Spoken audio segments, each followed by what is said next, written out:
तो दोस्तों स्वागत है आप सभी का एक बार फिर से नए वीडियो में। और इस वीडियो में हम लोग बात करेंगे Australia women versus India women के बीच जो ओडीआई सीरीज का दूसरा ओडीआई मुकाबला खेला जाएगा इसके बारे में। तो दोस्तों जैसा कि मैंने पहले वीडियो में कहा था कि इंडिया वोमेन का रिकॉर्ड बहुत ही खराब रहता है ऑस्ट्रेलिया वोमेन के खिलाफ, और बिल्कुल वैसा ही हुआ। पिछले मैच में ऑस्ट्रेलिया वोमेन दोस्तों वन साइडेड बाजी मार कर आ रही है और इंडिया वोमेन का परफॉर्मेंस बहुत ही ज्यादा खराब था। तो इस वीडियो में जानेंगे कि कौन से 2 से 3 खिलाड़ी हैं इंडिया वुमेन की तरफ से जो कि इस मुकाबले में बहुत ही ज्यादा इंपॉर्टेंट रहेंगी, और एक बार फिर से क्या हमें ऑस्ट्रेलिया वुमेन की तरफ से अपनी टीम में ज्यादा खिलाड़ी को रखना चाहिए या फिर नहीं रखना चाहिए। तो गौर करिएगा दोस्तों, ये जो मुकाबला है ये दोस्तों 8 दिसंबर को खेला जाएगा संडे के दिन। और टाइमिंग की बात करें तो सुबह में 5:15 पर स्टार्ट हो जाएगा। और ग्राउंड की बात करें तो अलाना बॉर्डर फील्ड ब्रिस्बेन में ही मुकाबला होगा, जहां पर पिछला मुकाबला ऑस्ट्रेलिया वुमेन जीत कर आ रही है। और इस वीडियो में खास करके कंफ्यूजन हो रही होगी आप सभी को टीम बनाते समय, तो वो भी सारा कंफ्यूजन मैं क्लियर करूंगा, और खास करके कैप्टन और वाइस कैप्टन को भी लेकर। तो दोस्तों चलिए बात कर लेते हैं ग्राउंड की पिच रिपोर्ट के ऊपर। तो अभी तक दोस्तों इस ग्राउंड पर टोटल 16 मुकाबले हुए हैं वुमेन्स के, खास करके ओडीआई मैचेस, जिसमें से पहले बैटिंग करने वाली टीम 7 बार, चेस करने वाली टीम 9 बार जीती है और पिछला मुकाबला भी दोस्तों चेस करते हुए टीम जीती है। एवरेज स्कोर 210 रन का है, जो कि दर्शाता है कि उतना ज्यादा यहाँ पर बैट्समैन को मदद नहीं मिलती है। और पिछले मुकाबले में भी बहुत ही लो स्कोरिंग मैच हुआ। हाईएस्ट स्कोर दोस्तों ऑस्ट्रेलिया वुमेन का है 325 रन का, lowest score West Indies women का है 83 रन का।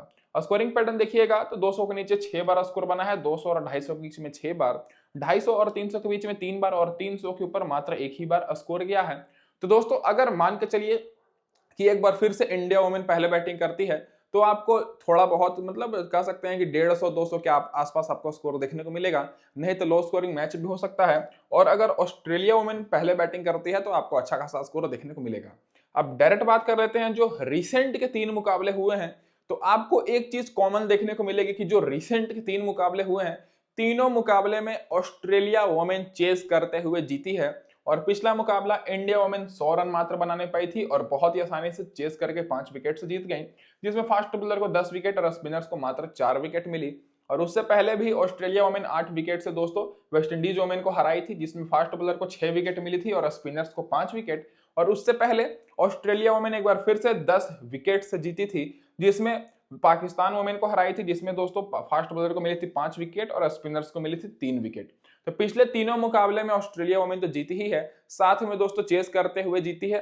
और दोस्तों बॉलर्स को भी विकेट मिली है, खास करके फास्ट बॉलर। और पिछले 3 मुकाबले मिलाकर फास्ट बॉलर को 21 विकेट और स्पिनर्स को मात्र 12 विकेट मिली है। तो आपको अपनी टीम में फास्ट बॉलर पर ज्यादा फोकस करना है, और इंडिया की तरफ से भी बेहतरीन फास्ट बॉलर आप सभी को देखने को मिलेंगी। और ज्यादा विकेट दोस्तों फर्स्ट इनिंग में गिरी है। फर्स्ट इनिंग में दोस्तों 17 विकेट मिली है फास्ट बॉलर को और स्पिनर्स को 9 विकेट। और सेकंड इनिंग में फास्ट बॉलर को मात्र 4 विकेट और स्पिनर्स को मात्र से मात्र 3 विकेट ही मिली है। इसका मतलब यह है कि पहले इनिंग में बहुत ही ज्यादा आपको फोकस करना है बॉलर्स के ऊपर, चाहे कोई भी टीम बॉलिंग कराए, क्योंकि बाद में आसानी से टारगेट चेंज हो जाता है और बाद में उतना विकेट भी नहीं गिरता है। अब इसके बाद डायरेक्ट बात कर लेते हैं दोस्तों हेड टू हेड रिकॉर्ड और रिसेंट फॉर्म के ऊपर। तो दोनों टीम्स के बीच जो रिसेंट के 11 मुकाबले हुए हैं, उसमें से ऑस्ट्रेलिया वुमेन 10 बार बाजी मारी है और इंडिया वुमेन मात्र 1 बार। और मैंने पिछली वीडियो में भी आपको साफ साफ कहा था कि ऑस्ट्रेलिया वुमेन का जीतने का चांसेस बहुत ज्यादा है। रिसेंट फॉर्म ऑस्ट्रेलिया वुमेन का देखिएगा तो बहुत बेहतर है, लगातार पांचों अपना पिछला ओडीआई मुकाबला जीत कर आ रही हैं। और इंडिया वुमेन दोस्तों पिछला मुकाबला हारी है और पिछले 5 में से मात्र 3 ही मैच जीती हैं। अब डायरेक्ट बात कर लेते हैं कि क्या रहेगी अब इस मुकाबले में ऑस्ट्रेलिया वुमेन की प्लेइंग 11। तो दोस्तों ऑस्ट्रेलिया वुमेन की तरफ से देखा जाए तो आपको ओपनिंग करते हुए लिचफील्ड के साथ जॉर्जिया वॉल दिखेंगी, और बिल्कुल वही प्लेइंग 11 थी जो कि मैंने आपको पिछली वीडियो में बताया था। फिर एलिसा पेरी आएंगे, बेथ मोनी, फिर एनाबेल सुथरलैंड, फिर उसके बाद Gardner, Tahlia McGrath, Georgia Wareham, Alana King, और दोस्तों सोफी मोनेलिक्स को भी मौका मिल सकता है, लेकिन फिलहाल किम गार्थ खेले थी पिछले मैच में। और मेगन सट आएंगी 11 नंबर पर। पावर प्ले में आपको मेगन सट और Kim Garth maximum over bowling कराते हुए दिखेंगे, 7 या 8 ओवर तक दोनों लगातार बॉलिंग कराएंगी। और आखिरी ओवर में मेगन सट और एलिसा पेरी बॉलिंग कराते हुए आप सभी को दिखेंगी। अब डायरेक्ट बात कर लेते हैं दोस्तों इन सारे खिलाड़ियों के रिसेंट फॉर्म के ऊपर। तो उससे पहले मैं अपने भाइयों को ये बोल दूं कि अगर अभी तक टेलीग्राम पर नहीं जुड़े हैं फटाफट से जुड़ जाइए, क्योंकि टॉस के बाद बिल्कुल फ्री में सारे अपडेट्स आपको यहीं पर मिलेगी। और टेलीग्राम चैनल का लिंक दोस्तों मैंने डिस्क्रिप्शन में दिया है, फटाफट से जाइए, क्लिक कीजिए, ज्वाइन कर लीजिए। और वीडियो पर पहली बार आए हैं तो लाइक जरूर कर दीजिएगा, बस मेरे लिए इतना ही काफी है। और इसी तरह सारे अपडेट सबसे पहले पाना चाहते हैं तो चैनल को भी सब्सक्राइब कर लीजिएगा दोस्तों, नोटिफिकेशन बेल को ऑन करके। अब डायरेक्ट बात कर लेते हैं दोस्तों सारे खिलाड़ियों की रिसेंट फॉर्म के ऊपर। तो सबसे पहले ओपनर्स पर बात करें तो पी लिचफील्ड आपको जॉर्जिया वॉल के साथ ओपनिंग करते हुए दिखेंगी, और पी लिचफील्ड का दोस्तों रिसेंट फॉर्म देखा जाए तो अच्छा ही है। रिसेंट में इन्होंने दोस्तों 119 रन, 63 रन और 78 रन की पारी खेली है, लेकिन बीच में दोस्तों ये फ्लॉप भी हुई है और पिछले मैच में 35 रन की पारी खेली। जॉर्जिया वॉल का रिसेंट का परफॉर्मेंस बहुत ही बेहतर है और पिछले मैच में जॉर्जिया वॉल 46 रन की पारी खेली, और हालांकि इनका वुमेन्स बिग बैश लीग में उतना अच्छा परफॉर्मेंस नहीं था, केवल 2 मैच में ही अच्छा परफॉर्मेंस दिखाई थी, लेकिन अभी रिसेंट में अच्छा परफॉर्मेंस कर रही हैं। तो मैक्सिमम लोग पी लिचफील्ड के ऊपर फोकस कर रहे हैं, तो जॉर्जिया वाले इस मुकाबले में ग्रैंड लीग के लिए ट्रम्प ऑप्शन रहेंगी। एलिसा पेरी की बात करें तो पिछले मुकाबले में बहुत ही बुरी तरीके से फ्लॉप हुई थी। ना ही दोस्तों बॉलिंग से इनको विकेट मिला था, ना ही बैटिंग से रन लगा था। 1 रन मात्र बनाने पाई थी, बॉलिंग से विकेट भी नहीं मिला था, लेकिन रिसेंट में 27 रन 2 विकेट, 35 रन और 16 रन 1 विकेट का ही स्कोर है, और इनका इंडिया के खिलाफ भी रिकॉर्ड उतना अच्छा नहीं है। तो एलिसा पेरी को अगर आप लोग लेते हैं तो ग्रैंड लीग में ही कैप्टन वाइस कैप्टन करिएगा। स्मॉल लीग के लिए थोड़ी सी रिस्की रहेंगी और आप लोग अपने टीम में रख सकते हैं, लेकिन स्मॉल लीग के लिए कैप्टन वाइस कैप्टन के लिए मैं सजेस्ट नहीं करूंगा। बेथ मोनी की बात करें तो विकेट कीपर से है तो इंपॉर्टेंट ऑप्शन है। पिछले मैच में तो 1 रन पर ही आउट हो गई थी। रिसेंट में 21 रन, 25 रन, 82 रन और 52 रन और 42 रन का बेस्ट स्कोर है। तो बेथ मोनी को आप लोग रख सकते हैं। अगर दोस्तों ऑस्ट्रेलिया वुमेन की टीम पहले बैटिंग करती है तब दोस्तों एलिसा पेरी, बेथ मोनी और भी ज्यादा इंपॉर्टेंट हो जाएंगी। एजाबेल सुथरलैंड की बात करें तो बहुत ही अच्छा बॉलिंग कराई, पिछले मैच में 1 विकेट ली, बैटिंग से फ्लॉप हो गई थी, और उससे पहले 58 रन, 18 रन और 23 रन 2 विकेट की पारी खेली है। गार्डनर को भी दोस्तों पिछले मैच में 1 विकेट मिला। तो मैक्सिमम खिलाड़ी ऑस्ट्रेलिया वुमेन की तरफ से फ्लॉप भी हुई थी बैटिंग से। एलिसा पेरी फ्लॉप हुई थी दोस्तों, बेथ मोनी भी फ्लॉप हुई थी, एनाबेल सुथरलैंड भी फ्लॉप हुई थी 6 रन, गार्डनर भी दोस्तों 8 रन बनाने पाई थी। इसका मतलब यह है कि यहाँ पर बॉलर्स को तो मदद मिल ही रही है। ऑस्ट्रेलिया वुमेन तो दोस्तों 10 विकेट ली थी, लेकिन इंडिया वुमेन भी 5 विकेट ली है। तो आपको टॉप ऑर्डर पर ज्यादा फोकस करना है, क्योंकि टॉप ऑर्डर के दोनों खिलाड़ियों ने अच्छा परफॉर्मेंस किया। मिडिल ऑर्डर इनका पूरा फ्लॉप था, लेकिन अच्छी बात यह है कि इनके जो मिडिल ऑर्डर में खिलाड़ी हैं ये बैटिंग और बॉलिंग दोनों कराएंगी, तो मिडिल ऑर्डर पर भी आपको फोकस करना है। तो दोस्तों जो स्मॉल लीग के लिए सेफ ऑप्शन रहेंगी वो पी लिचफील्ड रहेंगी। उसके बाद आप लोग एलिसा पेरी से लेकर गार्डनर तक सारे खिलाड़ी को रख सकते हैं, क्योंकि ये सारे खिलाड़ी आप सभी को मतलब 2 तरह से पॉइंट्स देंगे, या तो बॉलिंग से या फिर बैटिंग से।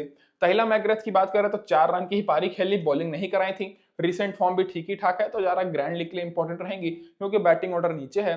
जॉर्जिया वरहम की बात करें तो 2 विकेट ली है, तो ये स्मॉल लीग के लिए सेफ रहेंगी। अलाना किंग दोस्तों पिछले मुकाबले में 1 विकेट मिली है, किम गार्थ को 1 विकेट मिली है, और मेगन सट को 5 विकेट मिली है, और मेगन सट का रिसेंट फॉर्म बहुत ही बेहतर है। तो मैंने आपको पिछली वीडियो में भी कहा था कि मेगन सट इंपॉर्टेंट रहेंगी, तो इस मुकाबले में मेगन सट सबसे सेफ ऑप्शन रहेंगी। बाकी दोस्तों अलाना किंग को तो मैक्सिमम लोग ले रहे हैं, लेकिन किम गार्थ को उतना लोगों ने नहीं लिया है। किम गार्थ का रिसेंट फॉर्म बेहतर है, तो अगर किम गार्थ को लेना चाहते हैं तो आप लोग ग्रैंड लीग में रख सकते हैं। ग्रैंड लीग में किम गार्थ आप लोग के लिए डिफरेंशियल ऑप्शन रहेंगी। अब डायरेक्ट बात कर लेते हैं जो खिलाड़ी बेंच पर बैठी हैं, तो मात्र 2 ही खिलाड़ी बेंच पर बैठी हैं, सोफी मोरेलिक्स और डार्सिया ब्राउन। तो सोफी मोरेलिक्स का रिसेंट में ओडीआई में बहुत अच्छा परफॉर्मेंस है, तो खेलती हैं, तो ट्रम्प ऑप्शन रहेंगी। अब डायरेक्ट बात कर लेते हैं दोस्तों हेड टू हेड रिकॉर्ड और वेन्यू रिकॉर्ड के ऊपर। तो हेड टू हेड में देखिएगा तो पी लिचफील्ड का 73 का एवरेज है इंडिया वुमेन के खिलाफ, और इस ग्राउंड पर 98 का एवरेज है। मतलब ओवरऑल पैकेज है दोस्तों, 3 के ऊपर आपको फोकस करना है। जॉर्जिया वॉल 1 मैच खेली है, 46 का एवरेज है, और इस ग्राउंड पर भी 1 ही मैच खेली है। और एलिसा पेरी की बात करें तो 45 का एवरेज है, 17 विकेट मिली है 17 मैच में हेड टू हेड में, और इस ग्राउंड पर 16 का एवरेज है, 4 विकेट मिली है। तो एलिसा पेरी को अगर देखा जाए तो रिसेंट फॉर्म उतना बेहतर नहीं है, लेकिन हेड टू हेड में थोड़ा सा अच्छा इनका परफॉर्मेंस है, तो एलिसा पेरी को आप लोग रख सकते हैं। तो आप लोग कैप्टन वाइज, सॉरी दोस्तों पिछले अभी थोड़ा सा मैं कंफ्यूज हो गया था, इसलिए मैंने पीछे आपको बोल दिया कि इनका रिकॉर्ड अच्छा नहीं है, लेकिन हालांकि इनका रिकॉर्ड अच्छा है, इंपॉर्टेंट रहेंगी। बेथ मोनी की बात करें तो 50 का एवरेज है, और इस ग्राउंड पर 33 का है। और सुथरलैंड की बात करें तो 13 का ही एवरेज है, और इस ग्राउंड पर 19 का एवरेज है। विकेट दोस्तों एनाबेल सुथरलैंड का हेड टू हेड में 10 विकेट मिला, तो आपको गौर करना है। गार्डनर की बात करें तो दोस्तों 13 मैच में 13 विकेट और 51 का एवरेज है, तो गार्डनर इंपॉर्टेंट रहेंगी और कैप्टन वाइस कैप्टन के लिए भी। और इस ग्राउंड पर 10 मैच में 12 विकेट मिली है। तहिला मैकग्रेथ की बात करें तो 54 का तो एवरेज है, लेकिन बैटिंग ऑर्डर बहुत ज्यादा नीचे है। ग्राउंड पर भी 40 का एवरेज है, लेकिन बैटिंग ज्यादा नीचे होने के कारण उतनी इंपॉर्टेंट नहीं रहेंगी। जॉर्जिया वरहम 4 मैच में 7 विकेट मिला हेड टू हेड में, और इस ग्राउंड पर 7 मैच में 10 विकेट।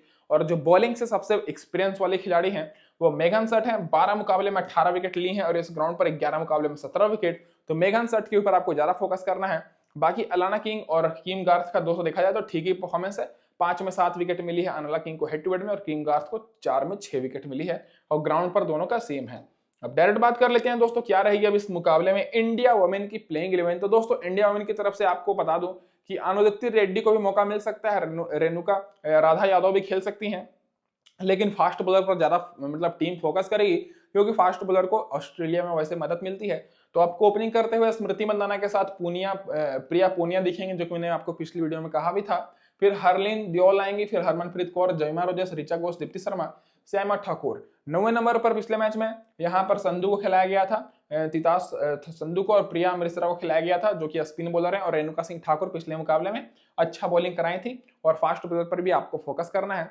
पावर प्ले में आपको रेणुका सिंह ठाकुर, फिर यहाँ पर साइमा ठाकुर, उसके बाद टी संधू बॉलिंग कराते हुए दिखेंगे। और आखिरी ओवर में रेणुका सिंह ठाकुर और एस ठाकुर। अब डायरेक्ट बात कर लेते हैं इन सारे खिलाड़ियों के रिसेंट परफॉर्मेंस के ऊपर। तो सबसे पहले अगर ओपनर्स पर बात करें तो स्मृति मंदाना पिछले मुकाबले में 8 रन की पारी खेली, प्रिया पुनिया 3 रन और हरलीन देओल 19 रन, हरमनप्रीत कौर 17 रन और जमीमा रोजेस 23 रन और ऋचा घोष 14 रन। तो देखा जाए तो दोस्तों दोनों ओपनर्स फ्लॉप हो गई थी, स्मृति मंदाना और प्रिया पूनिया भी। और जो मिडिल ऑर्डर के 4 खिलाड़ी हैं, ये 4 खिलाड़ी दोस्तों 15 से 25 रन के बीच में स्कोर की। तो देखा जाए तो दोस्तों ऑस्ट्रेलिया वुमेन का टॉप ऑर्डर अच्छा परफॉर्मेंस किया था और मिडिल ऑर्डर फ्लॉप हो गया था। लेकिन इंडिया वुमेन का बिल्कुल उल्टा है, टॉप ऑर्डर फ्लॉप हुआ है और मिडिल ऑर्डर थोड़ा बहुत अच्छा परफॉर्मेंस किया है। लेकिन स्मृति मंदाना इस मुकाबले में इंपॉर्टेंट ऑप्शन तो रहेंगी ही, क्योंकि रिसेंट में 100 रन, फिर 90 रन, 136 रन, 117 रन, फिर 59 रन की पारी बेस्ट खेल कर आ रही हैं। प्रिया पूनिया उतनी इंपॉर्टेंट नहीं रहेंगी, क्योंकि नई खिलाड़ी है, उतना एक्सपीरियंस भी नहीं है, तो ऑस्ट्रेलिया वुमेन के खिलाफ उतना अच्छा रिकॉर्ड इनका भी नहीं है। तो आपको टॉप ऑर्डर्स पे स्मृति मंदाना पर ही फोकस करना है। हरलीन देओल की बात करें तो रिसेंट में 58 रन और 77 रन का बेस्ट स्कोर है, लेकिन ये मतलब बड़ी टीम के खिलाफ नहीं है। तो इनका भी परफॉर्मेंस देखा जाए तो पिछले मैच में 19 रन का तो था, लेकिन आप लोग चाहें तो इनको रख सकते हैं ग्रैंड लीग की टीम में। स्मॉल लीग के लिए हरलीन देओल इंपॉर्टेंट नहीं रहेंगी। तो डायरेक्ट आपको फोकस करना है एक्सपीरियंस के ऊपर। तो हरमनप्रीत कौर सेफ ऑप्शन रहेंगी, जयमा रोजेस सेफ रहेंगे, ऋचा घोष सेफ ऑप्शन रहेंगे बैटिंग सेक्शन से। हरमनप्रीत कौर रिसेंट में 103 रन, 42 रन और 59 रन का बेस्ट स्कोर है, पिछले मैच में 17 रन।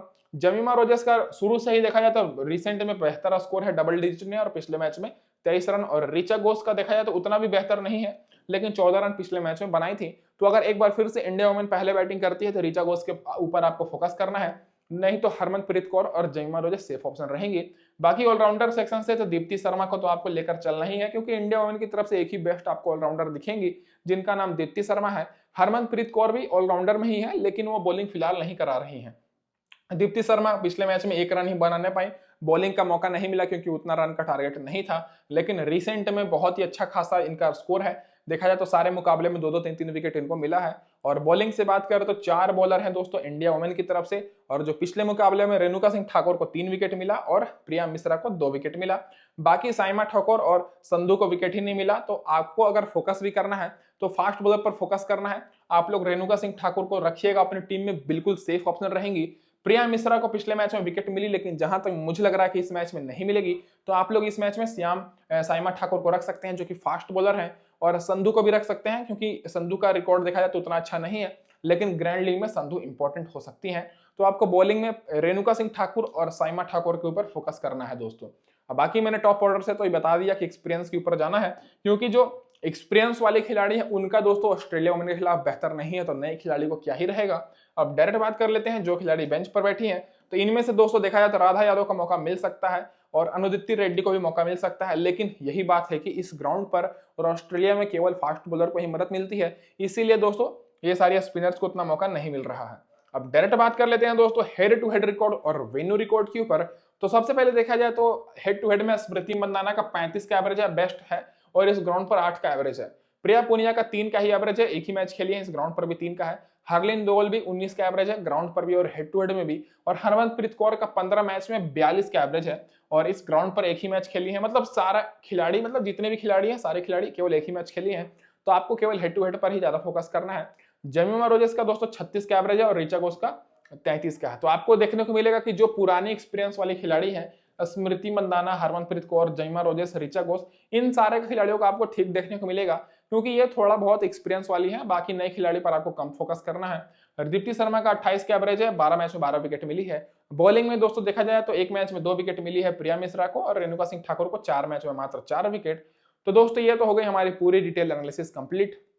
अब डायरेक्ट बात कर लेते हैं टीम कॉम्बिनेशन के ऊपर। तो हमेशा की तरह 2 टीम आपको मिलेगी। तो सबसे पहले पहले टीम की बात करें तो पहली टीम में मैंने कैप्टन किया है दोस्तों गार्डनर को, और वाइस कैप्टन मैंने किया है दीप्ति शर्मा को, जो कि बैटिंग और बॉलिंग दोनों कराएंगी। और फाइनल टीम आप सबको टेलीग्राम पर मिलेगी, तो आप लोग फटाफट से टेलीग्राम चैनल पर जुड़ जाइए। लिंक दोस्तों मैंने टेलीग्राम चैनल का डिस्क्रिप्शन में दिया है।